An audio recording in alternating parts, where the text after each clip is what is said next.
미국을 비롯한 영국과 프랑스 연합군이 시리아에 대한 군사 공격을 감행했습니다. 시리아 정부의 부인에도 불구하고 자국민에게 화학무기를 사용한 것을 사실로 전제한 공격입니다. 국제부 연결합니다. 박철원 기자. 네, 국제부입니다. 네, 우리 시각으로 오전 10시에 트럼프 대통령이 공격 명령 사실을 밝혔는데요. 그 내용이 좀 밝혀졌습니까? 네, 트럼프 대통령은 미국 동부 시각 금요일 밤 9시, 시리아 현지 시각으로는 토요일 새벽 4시에 대국민 성명을 통해 시리아 공격을 명령했다고 밝혔습니다.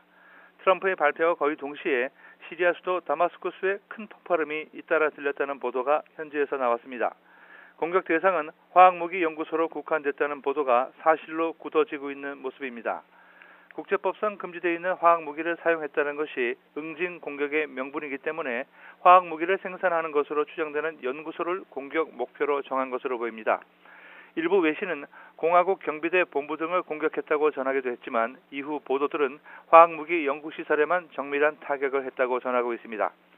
시리아 국영 방송은 연합군이 쏜 미사일 13발 또는 20발을 시리아군이 요격했다고 밝혔지만 매티스 미 국방장관은 요격당한 사실이 없다고 부인했습니다. 미국과 함께 공격에 동참한 영국의 메이 총리도 성명을 통해 이번 공격은 세계 어느 곳에서든 화학무기 사용은 허용될 수 없다는 것을 알리기 위한 경고라고 밝혔습니다. 마크롱 프랑스 대통령도 시리아의 화학무기 사용은 프랑스가 지난해 5월 설정한 한계선을 넘어선 것이라며 공격의 배경을 말했습니다. 이번 공격은 단 한 차례로 끝났습니다. 매티스 장관은 공격 개시 1시간 후에 덤퍼드 합참의장과 함께 브리핑을 열어 아사드 시리아 대통령이 민간인에 대한 화학무기 공격의 배후라는 것을 절대적으로 확신한다고 말했습니다.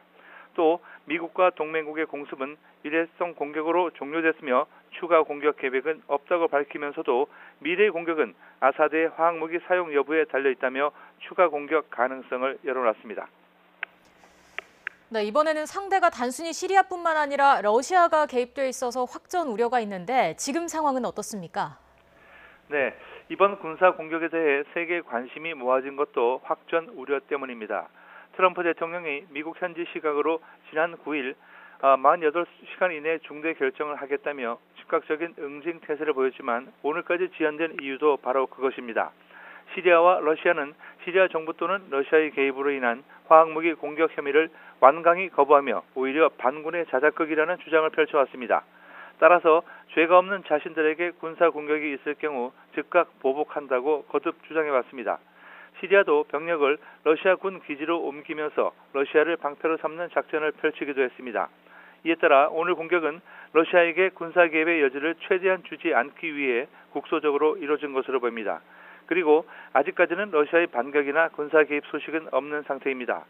연합군의 군사 공격이 시작되자 러시아 하원 국방위원회는 트럼프를 히틀러라고 비난하며 강하게 반발했지만 직접적인 군사 대응은 하지 않았습니다.